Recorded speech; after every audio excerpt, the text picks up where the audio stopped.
Tudo bem? Tudo bem. Muito gosto.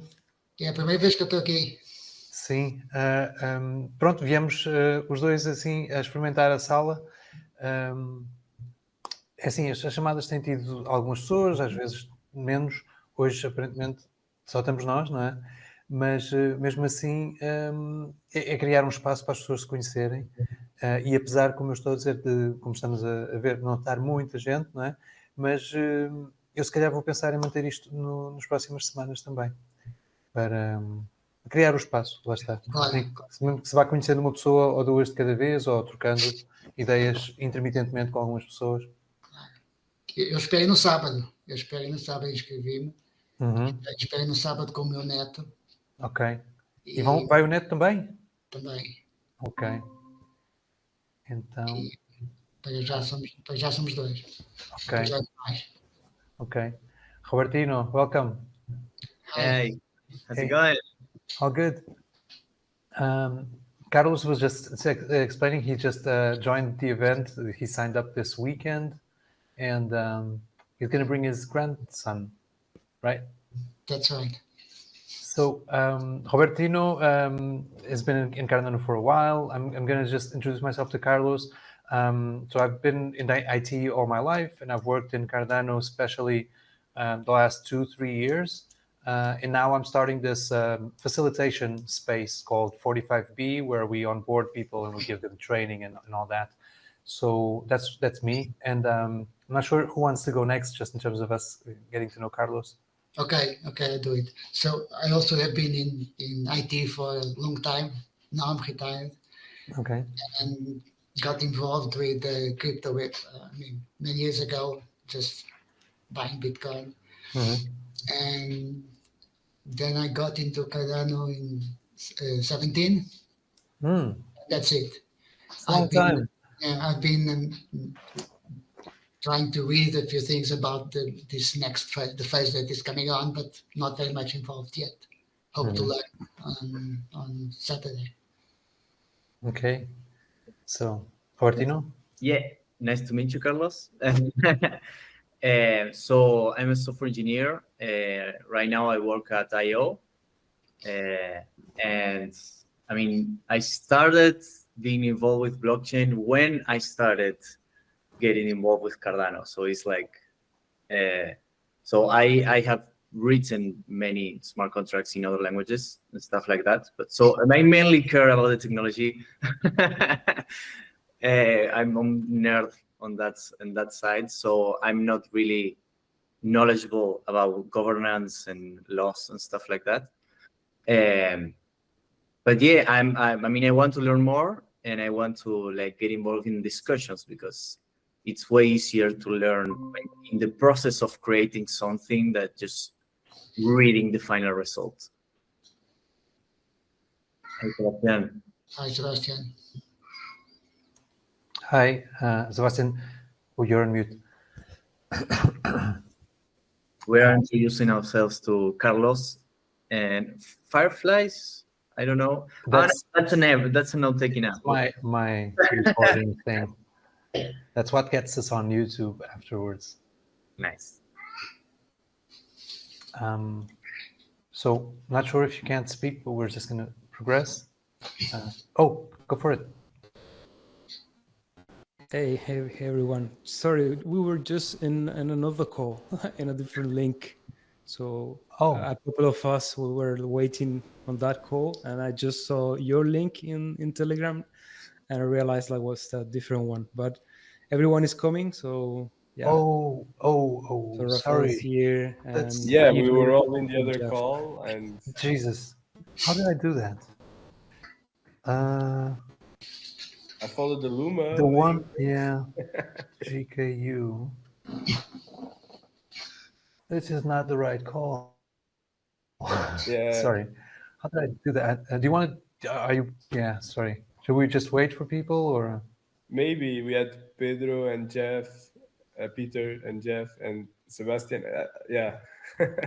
We were more in the other call than in this one. Yes, of course. But sorry, guys.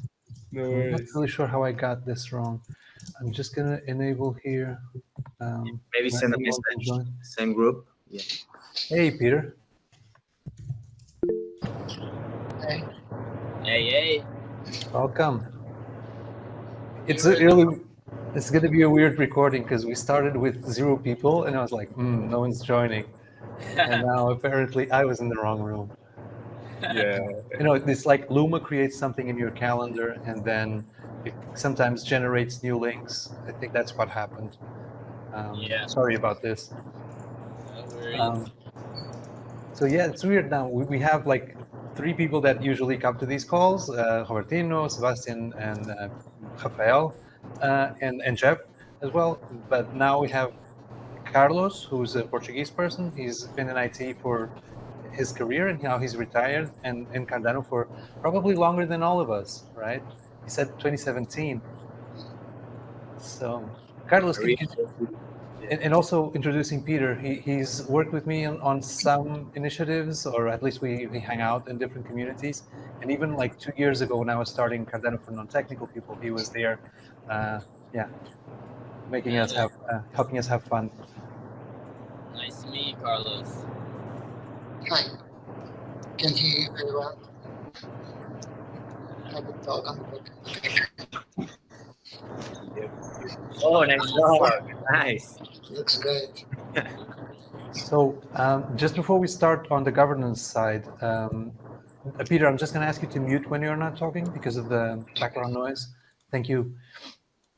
And Carlos, I'm just curious. Could you tell us like 1 minute about how it was like to get on Cardano in 2017? Well, I started with the Bitcoin very early. I had no idea what it was, but I needed to send back to my youngest daughter that she was studying in Argentina. And it was very difficult to send money quickly to her. So that just by chance, I got into Bitcoin. I had no idea the price was going up and down all the time. So I had to coordinate. I buy, send to her, and she sells, and that's it. So for a long time, and then I got to know a bit more what was going on, and I got into Ethereum. And for some reason, I saw the Charles' presentation, and that's when I said, "Oh, this looks much better." So I got involved with Cardano at the time. It's natural selection, I think. I mean, just by holding and staking and all that, so no involvement in development. No. Okay. Great. So I don't want to jump into the Miro. I just wanted to give you guys more space to have an open discussion and share a bit what you've been exploring. Does anyone want to jump in and say what you've been exploring since the last call?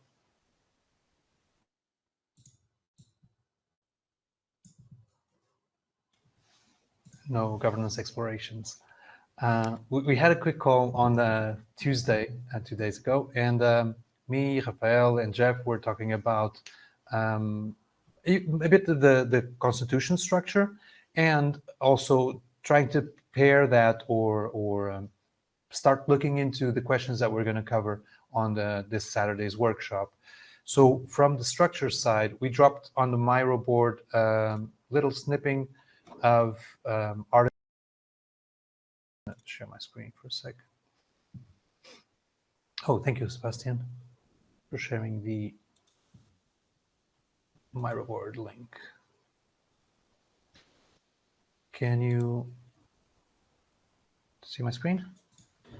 So yeah, I really encourage you guys to have a look at the draft constitution, not the interim, but if we have the links for the constitutions up there on the main resources. So through here, you can get to that PDF. And we were asking someone, for Lara from Intersect, to try to get us access to the full, to a digital version. So like instead of like a PDF that we can't really copy paste, something that we could paste into at least a Google Doc that you can jump back and forth. But to be honest, now I have something interesting as well, which is a paperback, or it's not a hardback, but it's this kind of thing. So we're going to be each of us after Saturday session is going to have one of these, and you can browse through it. I've already signed mine, so I don't, lose it. And so really happy about this because Nuno was helping us to put it together, and we just got it printed almost overnight. And just to say, when we're actually going through, if you actually read it, you don't miss jumping up and down so much on the sections. So you just focus on one and go through it. So that said, like I was saying, when we were looking at the questions, we identified mainly these sections, Article 3, participatory governance, and then a bit the three actors that we know are going to be part of the governance in Cardano. And also, overall, we were just going on, trying to bridge this with the questions. When I looked at the questions part, I decided not to do that survey that we spoke about doing to get people looking into it, because I realized we actually have a lot of questions on the Constitutional Committee and not anything else so much. There's only one question around the separation of powers. So I've preferred that we actually do that exploration on the session on Saturday. And, we're actually also going to have the printed questions. I need to align with the trainer, with the facilitator, Robin, to see if it's going to be just printing this document or if she's going to have a bit more like specifically formatted document for us. Still, this is what I'm talking about. So we have a lot of introduction here to the Constitutional Committee. And then this, from question 17, we're still on the Constitutional Committee. And then we have question 23. So all the way to question 20, it's all going to be Constitutional Committee. For that reason, maybe what I learned from exploring this is we should probably focus, at least in knowing a bit more about the Constitutional Committee itself. Maybe I personally wasn't aware when I selected the theme that it was going to be so more weighted on the Constitutional Committee rather than the separation of powers, which was also something that I felt was important to discuss. But yeah, so that's what I can share from what I looked between the calls, that really we should really look at Article 6 for the CC. Any feedback, any thoughts? Jeff, you're on mute.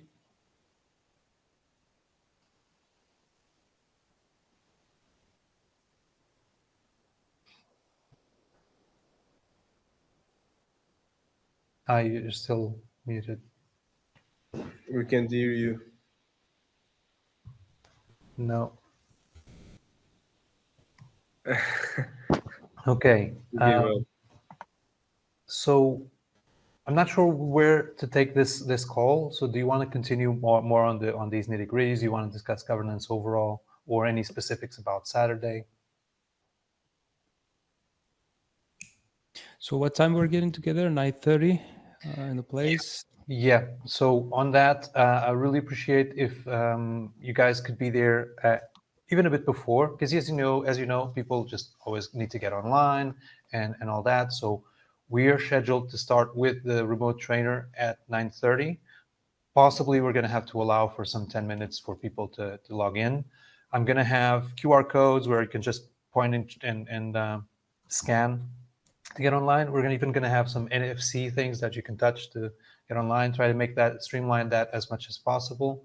And as soon as you get there, Nuno and Monica are going to be there with a goodie bag with this and a bit of notebook, a Cardano pen, some more goodies that we put together for you guys.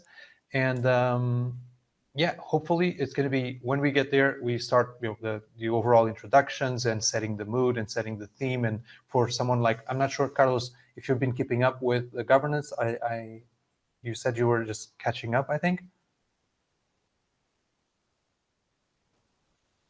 No, not much. I just read a few things, but just overview, nothing in detail. Okay. So one thing I shared, and since you subscribed recently, maybe you didn't get it, but if you go to the Luma page, the main Luma event. Especially, you need to be logged in with the login that you are signed up to go to the event with.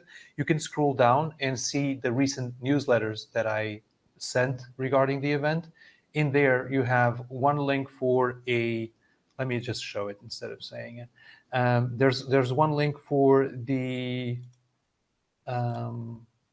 participants roadbook. I think that's what's.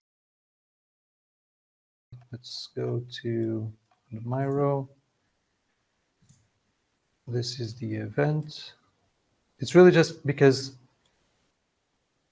it's these kinds of things that could help you. Can you see my screen? Yeah. Yeah. So, like I said, on the Miro board that we just shared, and I can drop it on the chat again. You have a number of links that you can explore, but even if you don't go there, you just need to find your Luma and get to the actual event, which is this link. I know it by heart already by now. And if you scroll down, you will see the original event description plus the, let's say, newsletters that we've been sending out. So in there, participants packet. So maybe if I don't have it on Miro, I'm going to copy paste it in there already as well. But I really invite you to have a look at this one. I'm going to drop it on the chat just to make it a bit easier as well.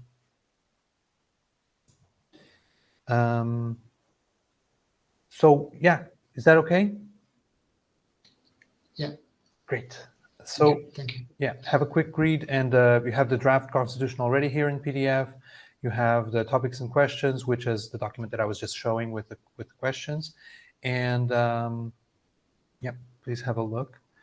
This is something that I personally also still need to prepare a bit more. We have candidates and everything to, sorry, we have codes to hand out for everyone to vote. But yeah, this is a very long answer to Sebastian's question. Please be there on time because it's going to be important for us to align. Cool. Yeah. And how many confirmation have you received? We have. I see 29 on the webpage, on the Luma page. I think you could. So here, I'm not sure how you see it there, but I can share the managed side, managed view. The short answer is we have 28 to 30 people confirmed. Some of them, for example, for 45B, it's already 4 or 5 people, but some of them are very new to Cardano. So yeah, some people we're taking are not going to participate in the event itself. They're here just to support the event. And when we get to this, as you can see, out of these 29 guests, there's a lot of people that simply signed up. And I've been asking people to warn us if they're not going or let us know. And I didn't want to send out an invitation asking people to confirm, so that each person needs the proof of life type of thing. Do you think that would be useful or? No, I don't think so. Maybe a last reminder. Yeah. Probably tomorrow. Just remember we're getting together on Saturday. Yeah. I'm going to send that, and I was already preparing. Luma already sends some reminders. They call them blasts now, apparently. And so we have these that I've sent, and there's this one scheduled. I'm going to try to see if I can edit it or something, or I'll do it myself tomorrow at 9. Instead of this 1 day reminder, I'll send one with some more links and all that. But yeah, in terms of people, I'm just not 100% sure, because out of these, I have my own notes, like in Google Docs, and I only have 12, 13, 15 people that I know from direct contact that are going to be there. So it's going to be, hopefully a nice surprise to see if all these people show up. What I was also saying is I went through all of these, and some people are from Brazil, some people are from Lisbon. I think we don't have many people that signed up by accident, that were just in the other side of the world. And so I'm pretty sure it's going to be above 20 people. Let's see. Yeah, that's a good number. And then on the outline of the day, we have this, but what I can share is still a bit rough in terms of look. Let me see what I have it. Sorry. Bear with me. Day outline. There we go.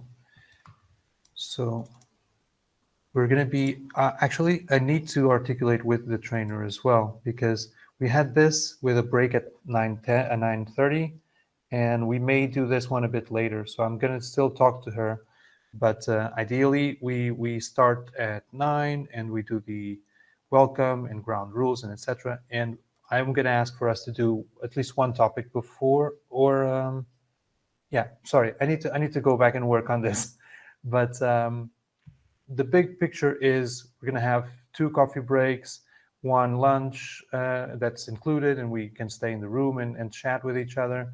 And after the delegate election and the reflection, we're supposed to close at 6, but we're going to have 2 more hours in the space if we want. You're going to see it's like very, very, you can do a lot of different things in that space. You can, have we're going to have a merge quarter. So this is something that I've been including in all the communications. If you have merged from your project, from IO, from whatever, if you have a batch of key holders that you want to give away, or just bring those flyers from projects, and we really want to create a space for projects to get to know each other, themselves or each other, right? And by the way, I'm also starting to talk with the guys from CV Labs, from Cube, and for the side event, that's for the Cardano Summit side event, so in 1 month we're going to have another opportunity to get together and do this kind of interchange of projects. So I'm really looking forward to that.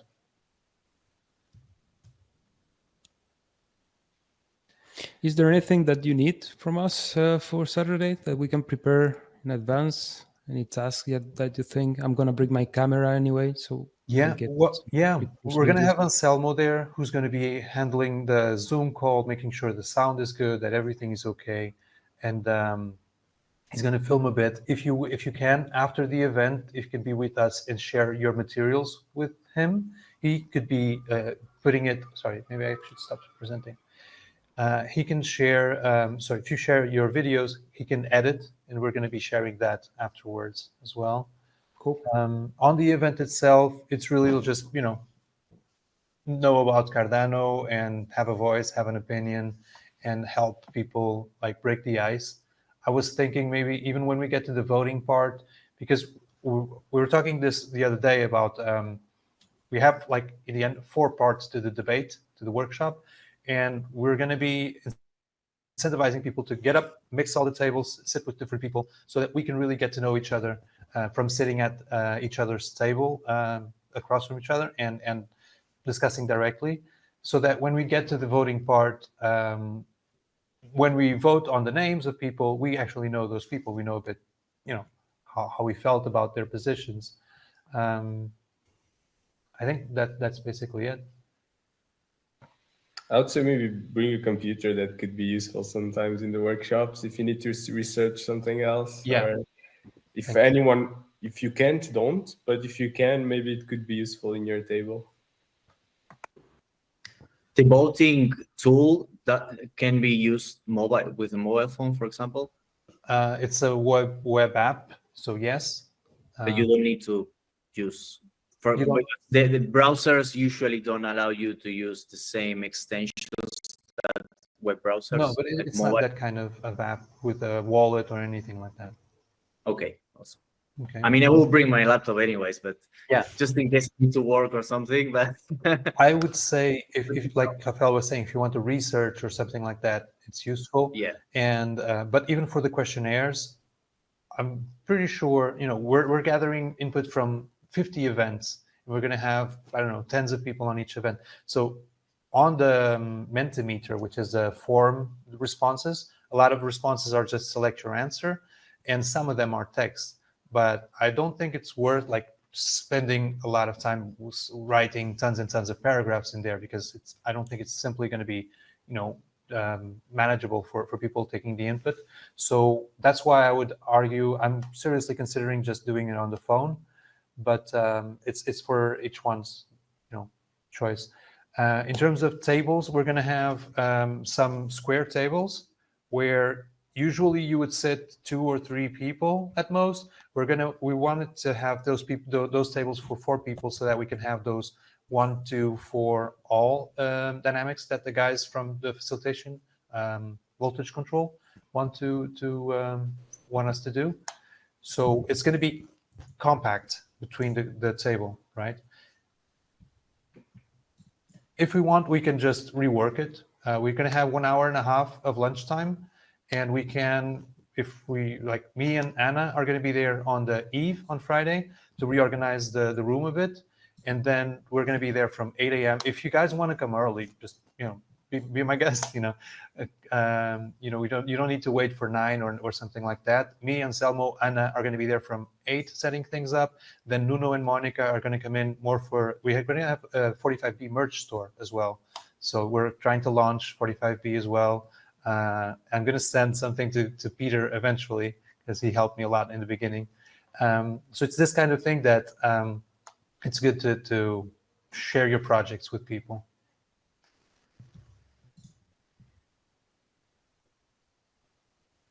Good stuff. Any requests from your side to me or to the team?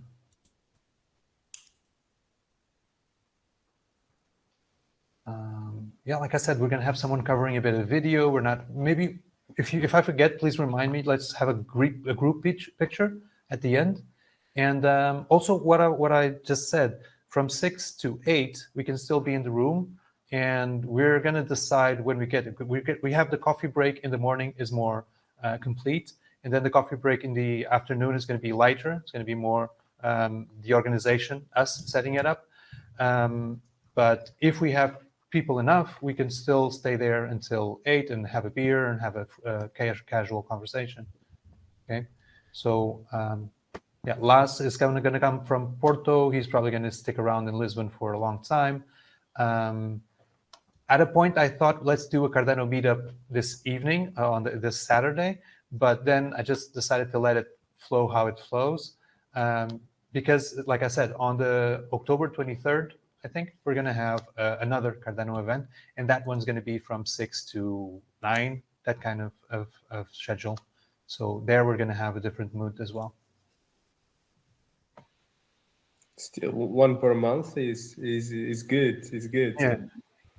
So maybe that's the request. Keep doing 1 per month. we could. We just need to find a place and meet up there. One thing that you're going to notice with 45B is that there's a few Bitcoin logos in our merch, in our things.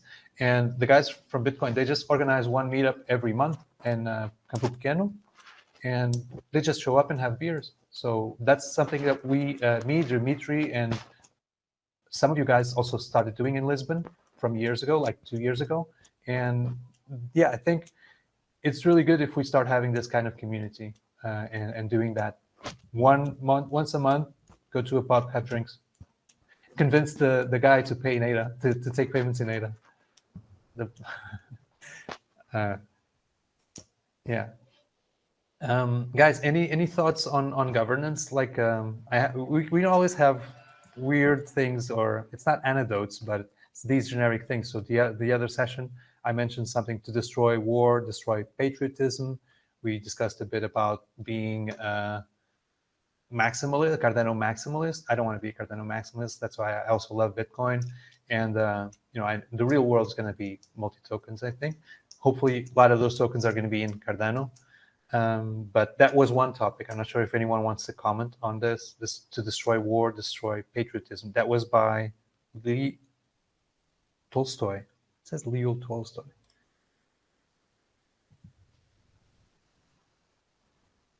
Any thoughts?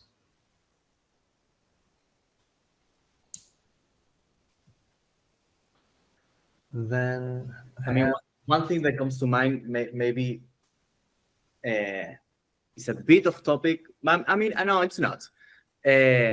So we are discussing the Constitution that should ideally govern a better Cardano than the one we have now. So we shouldn't prioritize like being conservative in whatever we have now, but I think we should prioritize the facilitating Cardano to move in the direction that the community wants it to move. Because right now we are thinking of like the Cardano we have now and we have a few years ago, but we have no idea with like the future with multi-chains and connecting with other communities, and so like being everything evolving and connected. So I think we should be careful into not locking ourselves out of a good future. I don't know if that makes sense, and I don't know how to translate that into the Constitution, but just a random thought.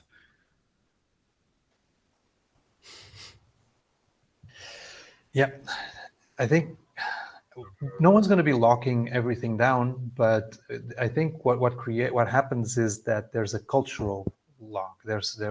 Everything is very malleable for now, but once some people start setting the culture, it's going to be harder then to change, because we get into mindsets and clans, and that's why I hope things get more as decentralized as possible.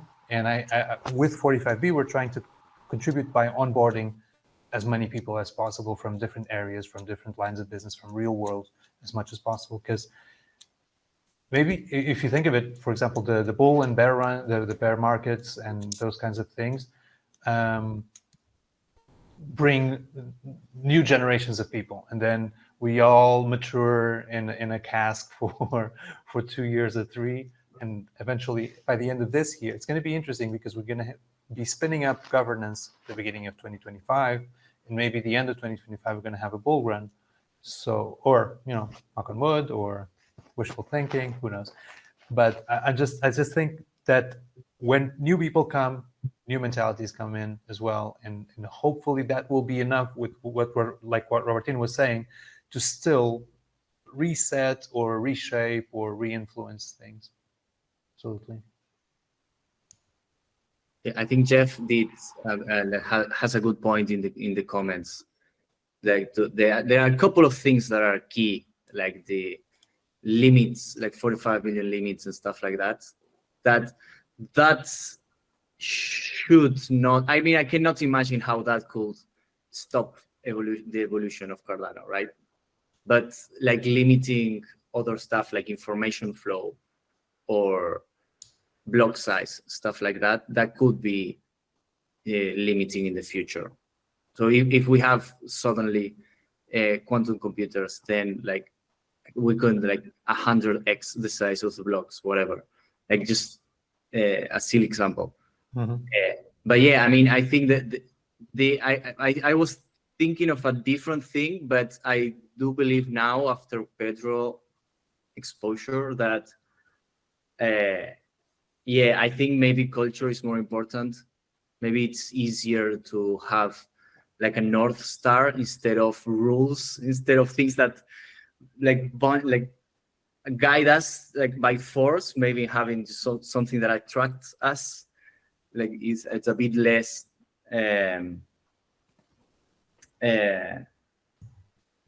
it's a bit harder maybe to put into words, but the concept of where you want to go is maybe more easily shared by the rest of the community, right? We want to move in that rough direction, and that's good for us, maybe. But I do get a bit scared on bull runs, because we get so many crazy like scams and people, and that just want to make money, and they just want to make profit like right now and this week, and they can like break everything just to make profit this week. So I do think that having the right culture and the right limits to the new people, maybe that would be a good idea. I'm not sure how you can translate that into the Constitution, but it will be a good idea. Yeah, I think that would be hard to translate into the Constitution, but one thing I think Cardano does have going for us is the community does have a decent culture for talking and debating these things. At least it happens. Now, when it comes to going into this current discussion is the Constitution and how that needs to be framed up, and I'm no expert there. But what I do see is in the rest of the world, what we can learn from the rest of the world is that we're building bureaucracies into Cardano right now with this governance structure, and it is a decentralized bureaucracy, and there'll be things like term limits and turnover of people who have power in the system and whatnot. But as bureaucracies become formalized, they become more and more ineffective. And so it's how do we keep the system malleable and changeable without, like, who was speaking? Somebody was saying that we don't want in the bull run someone to be able to try and make a buck in a week and brick the whole thing we've been building towards and working on. So you don't want it to be able to change too quickly, but you don't want it to get stale either over time. And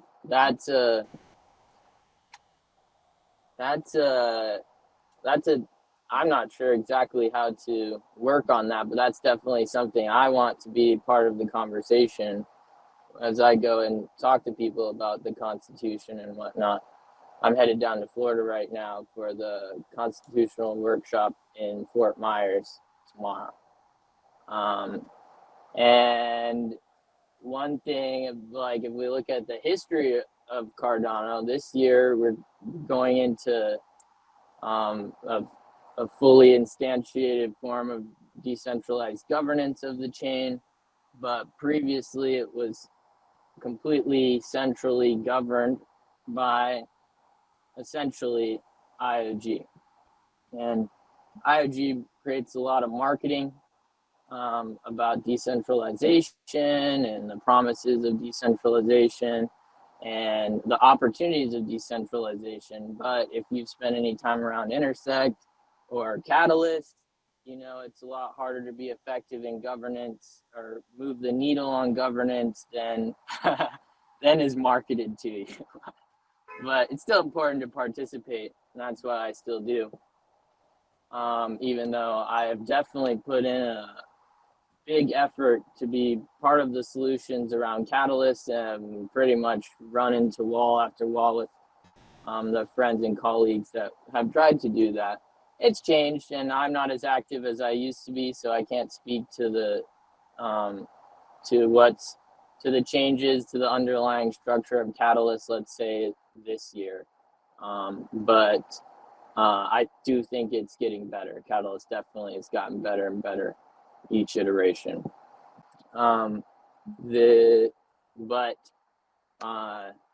While the infrastructure that supports the Cardano network is quite decentralized with this stake pool operators and how many we have and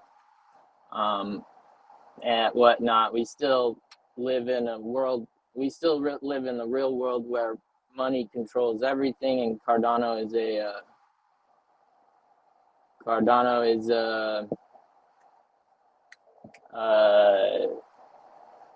well, it's proof of stake, but because it's proof of stake, it's what's the word I'm looking for? It's ruled by the it's ruled by the people with the money. Yeah, plutocracy. That's what I'm looking for. It's a plutocracy, and we have to remember that. And because it's a plutocracy, I don't know whether there's any whales in the room, but I'm not a whale. And when we think about governance, and all of us wanting to participate in governance, at the end of the day, the people who hold the biggest bags actually do make the decisions. And maybe they're interested in participating in governance to a degree, maybe they're not. but they get to make the decision. So I think in our jobs, it's we got to figure out how to help teach whales what's important to us. But at the same time, what's important to them is different than what's important to us middle class type individuals in the world. And we live in the economy of today is the governments have pumped out so much money in the last 5 years that the rich have just gotten richer, and it's harder than it's ever been. It's burgeoning on impossible to go up in class because it's hard to buy assets. So I'm not sure how that factors into how we think about governance. I know I get taxed. I make a decent income, but I don't make over $100,000 or anything like that a year. And even in that range, I can save, I don't know, maybe if I'm extremely good, I can save $15,000, $20,000 a year. But that would take me a long time to be able to buy into assets. Yeah. Whereas, anyway. It's interesting because that's something when you have a plutocracy in a round world, let's say, where there's like what you just said. Probably some people in Portugal don't make that in a year, right? And so that's your savings or your possible savings, and and there's even extremes that we it's hard for us to really to understand. It's really interesting, Peter. Thanks for sharing a bit. What I had on screen, meanwhile, I shared it because I lost my login to LinkedIn. Was this quote and some others that I started dropping on the chat because if you I've actually been putting together a lot of links for a lot of time, but I didn't want to just dump them onto my report. Now I dropped a few of them. And this was one of them. It just says, keep your eyes on the government spending, basically, because everything the government spends is basically a tax on what on the true tax on economy. And when we live like in Cardano, there's 45B. It's like a fixed economy. There's no inflation, but we still have a treasury. And the treasury gets refilled. And so if there is, that's why I dropped it on the Miro board as well. And so just to be visual as well, what I was saying that I've been dropping on the chat, it's these. So if you go to this area with the GovCall 404, which is today from the overall board, there's this number of thoughts. Some of them are Rumble videos. Some of them may have been taken down because this podcast, I think, was rebranded now.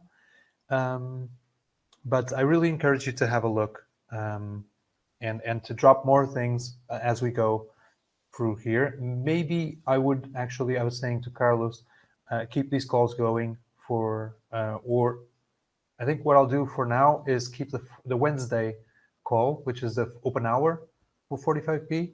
And I really invite you to come over to those schedulings because I understand that it's very, very interesting to debate Cardano, but if you don't have the context of the real world and all those dilemmas and problems in overall economics and politics, you're going to be missing out or you're going to be falling into common pitfalls or notions. So that's why I like to, drink from all these different knowledges. Any more thoughts on what we were just sharing?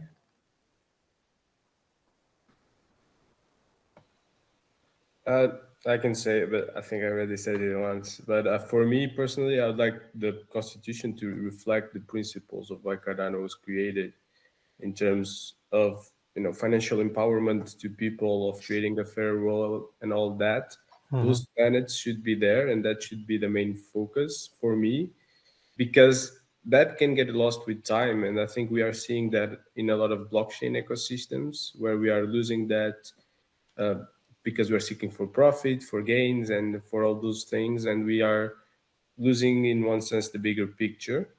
And as Cardano goes mainstream, I think that is what will most likely happen. And that culture will get lost, will be substituted by another.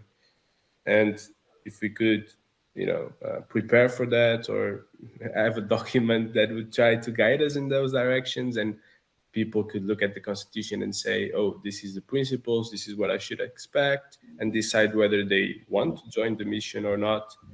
I think that would be maybe the best we could have from the Constitution. Yeah, that's my opinion. Yeah.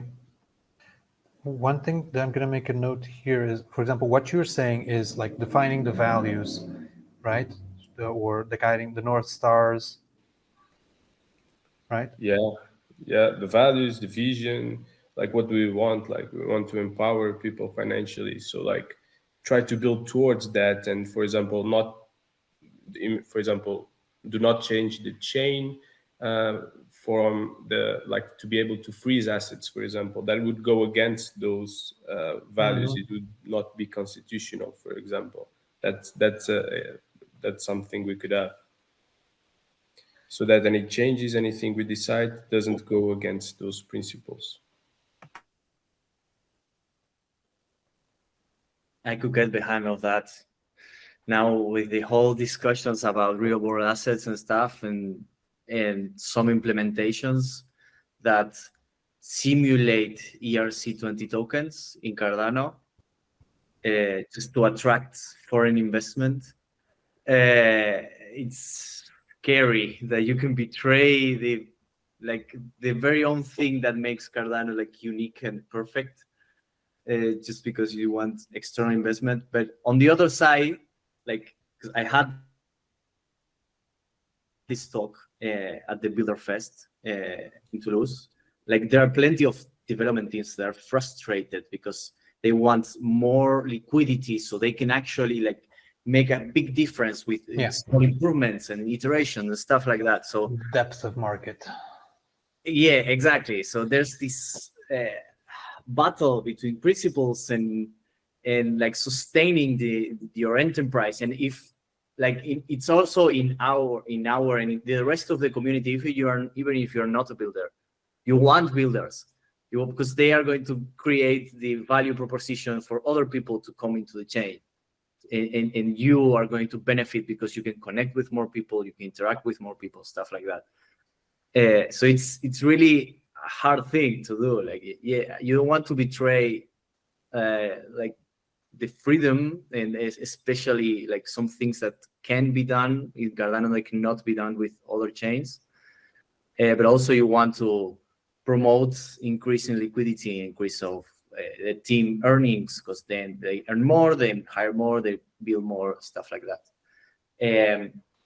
I was like, I had a steep discussion with a couple teams when we were drinking some beers. I mean, as long as the current implementation doesn't betray Cardano on the side, on the point that we still have native assets, so that wouldn't break the Constitution if we had that rule that we just said, that wouldn't break it. But if some people, because you can just use an ERC20 token and then just change it to a regular token and that's it.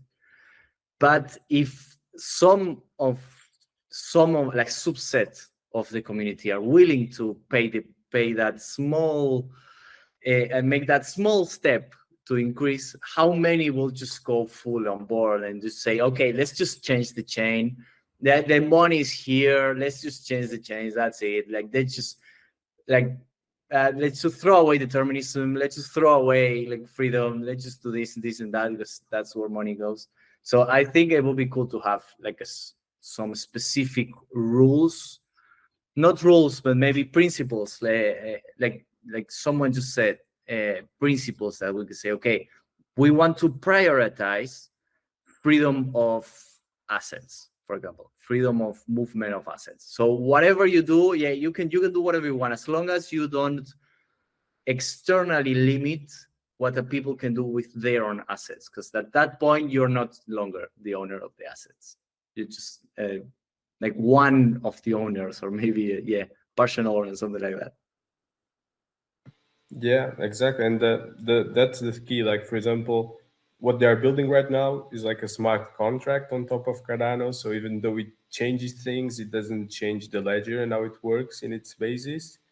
So even with the constitution, they could still build it if they want to. Maybe they would have harder time getting funding from the treasury or something like that, because it's kind of unconstitutional, but they could still get their own funds and do it, or do it on their own time. But at least like the base ledger would still be there. We would still have these characteristics. Other people wanted to build differently could do it using that technology. Yeah, so I think that's very important. Maybe another question I can ask you, and also on what you think, that I think is a very important question. Currently, we are charging around 20% in tax. That goes to the treasury. Should we ever consider having a limit on the maximum tax that could be charged for that? Should that be an important consideration? Because as Pedro was raising the question of inflation, if you have a stable supply, you wouldn't have inflation. You would have just the tokens circulating. You could have even deflation if people are selling the tokens to get dollars to do whatever they want. But if they raise the taxes, then you actually have a problem, right? Because you're giving up more of your either rewards, more of the transaction fees, and everything is going to the government, and then we can have problems, as Pedro was mentioning. So maybe the tax question is also an important question for us to address. Yeah, I think the question of tax and how it's picked up and going into the treasury is super important for sure. That's in Cardano, it's pretty simple. Everyone's taxed the same, and it's a transaction fee. And there's no variable rate. But in the broader, tax is a good discussion to talk about. Yeah, but could they, like, for example, right now what we have is 20%, I think, right, to going to the treasury, and then the rest goes to the SPOs from the fees, from the transaction fees, and the SPOs get paid for that. My question is, could they eventually change that, like, for example, from 20% to 50 or to something else if they wanted more funds? Do you have guardrails for that? Yeah, I mean, that is a metric that will be able to be adjusted in this mechanism. I don't think that undercutting the SPOs, they have a full say in this. They have probably an oversized say in the structure of Cardano's governance as it's emerging. So I don't necessarily think I want to disincentivize stake pool operators. But yeah, totally, that can totally be changed. I don't know. I'm a little in the tax the rich camp, but I don't know how to do that on a decentralized chain like this, and I don't know what other stupid games that would introduce. And I don't even think that necessarily the game theory and the levers we have to change how incentives work in Cardano are capable of, let's say, if you have over a certain threshold of money in a wallet, you could charge more for transaction fees or something like that. That seems silly to me. I'm not suggesting that, but it's an example of, the direction of, well, how do people who have actually the most stake in the system contribute an outsized portion of their participation, the cost of participation in the system, to the treasury that then goes and is used to grow and create more of the distributed stuff, the distributed outcomes, and that we like to see helping the common man, etc. Just to build on what we've been talking about, when I originally spoke about the tax and look at government spending, I was also concerned about mal spending, that's the word, of funds. because when we're all contributing to the treasury, it's like everyone's money in a way, and it's there. It's potential, value to be directed at some problem. But when people are getting 200 million instead of 1 million, that is sort of like taxing us by depriving us from having that potential money in our treasury. So I think the fact that if we don't do our work in choosing to delegate to a director we trust, and that's like looking for the best, looking for the best for Cardano, and if a lot of projects that are going to waste money are going to be funded, if that's the word, we're basically taxing each other because of neglecting to do our work as ADA holders. Yeah, totally. Guys, we're already over an hour. Sorry again for having started a bit late, and I think this is probably not a bad idea to go over the Constitution literally, and just to keep it in the videos and everything. Does anyone want to say anything else before we close today?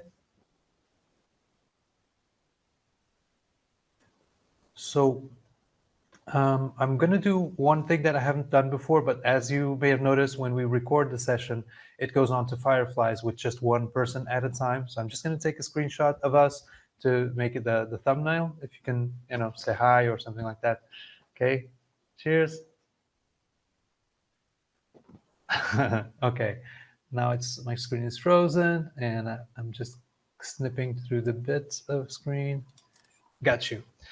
So one other thing that I was thinking is we at 45B, we have these sessions that have been on hold, which is the Wednesday open hours. And the focus of those sessions is to be a meeting point for any of your friends that are just installing a wallet and that need to clarify some questions, or that want to know about dApps they can explore. So I'm going to keep those sessions for that theme. And what I was thinking is, since the Thursdays on these GovCalls yielded more turnout for people coming on the calls, I'm going to keep this scheduling. So on Thursdays at 5 p.m. Lisbon time, if you can, I'm going to continue to publish events like these indefinitely. And I'm just going to start calling it session number 5 out of infinite, and until we feel like we've covered enough. And so see you in a week, and maybe we can discuss how things went this Saturday. See you in this call in a week if you can make it, and above all, see you this Saturday. And looking forward to that. Okay, thank you Great. all. See you guys. Cheers. Bye bye, See you. guys. See you Saturday. Ciao. Ciao. Bye, Pedro.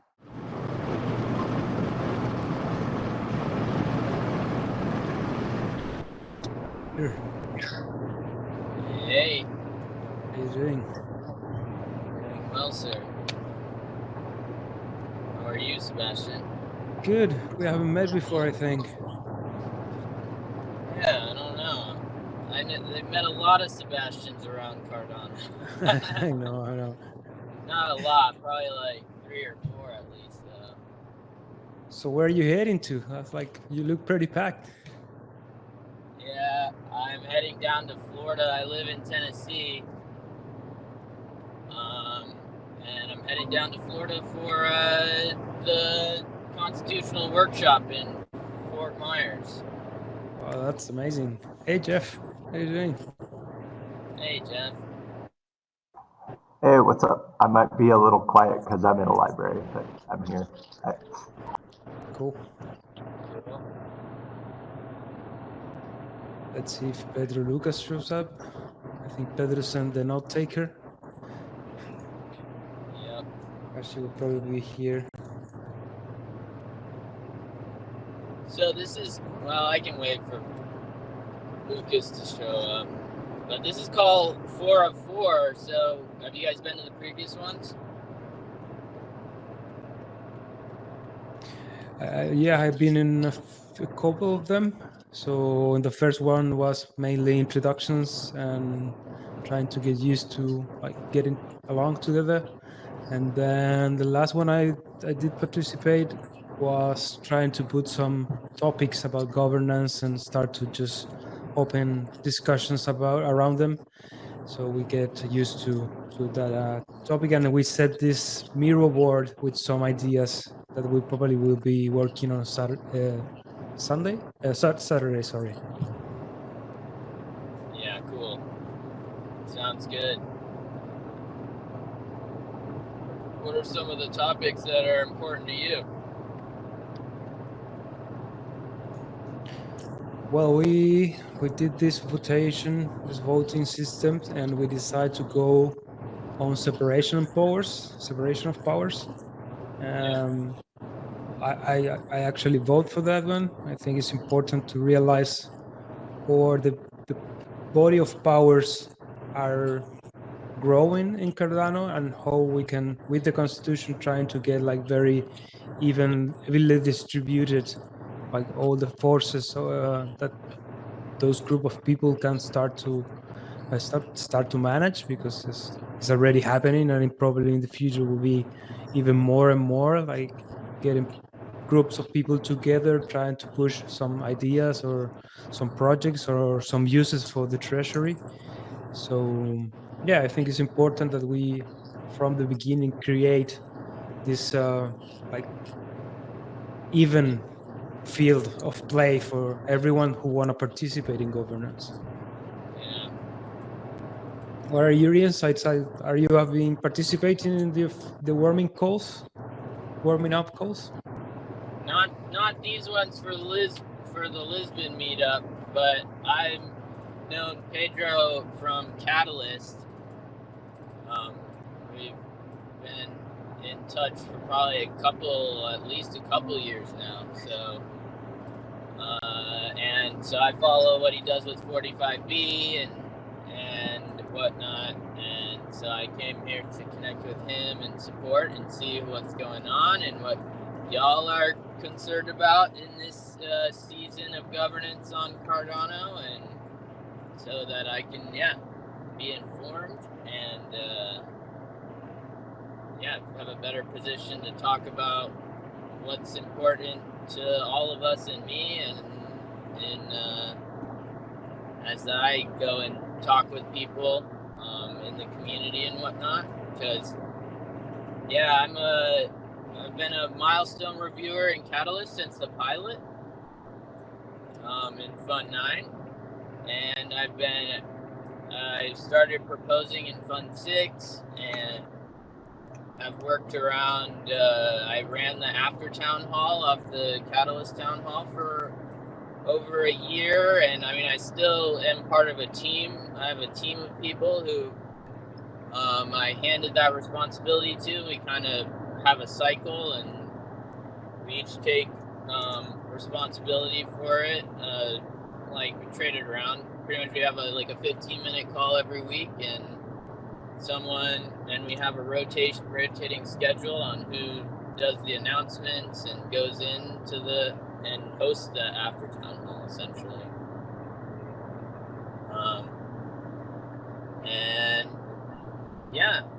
So Catalyst and Cardano has been an investment in my 20s that I've made in terms of learning. I'm not a trader. I'm not partial to gambling.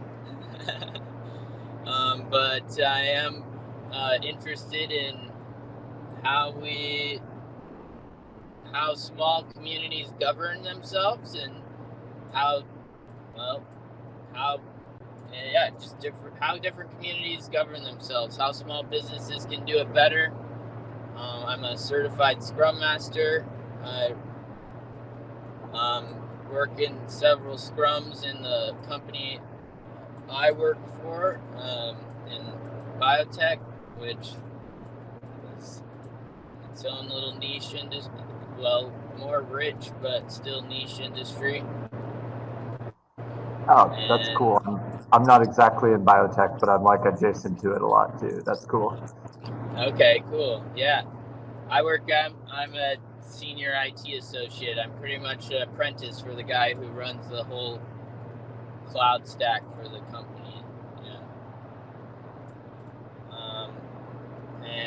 Yeah. Yeah, what do you do, Jeff?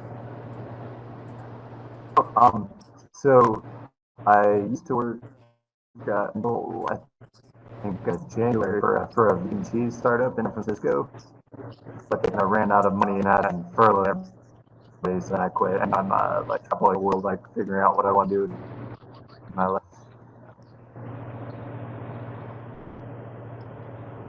Cool. Hey, can you say the beginning of that again? Sorry, I've had bad service for a second.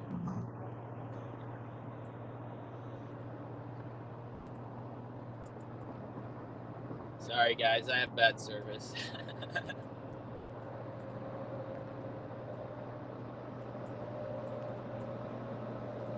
I think it cut for me as well a little bit.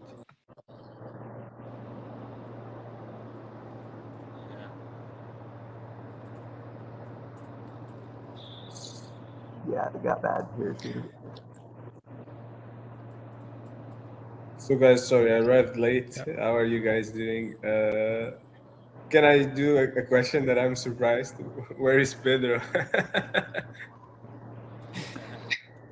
He's on the AI for him, so he's the note taker.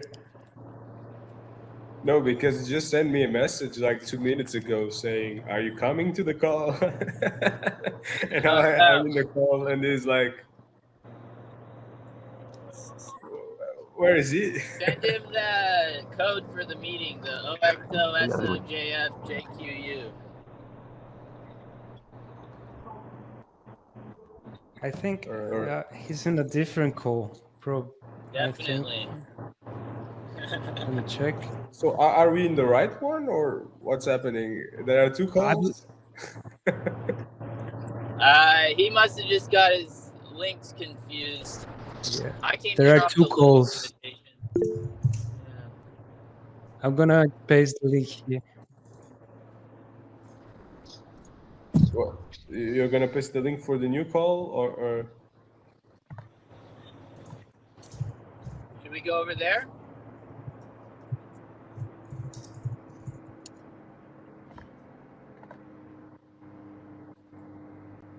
All right. I'm gonna go over to that one. Yeah, I think it's supposed to see you guys maybe in the other side. Yeah, hopefully.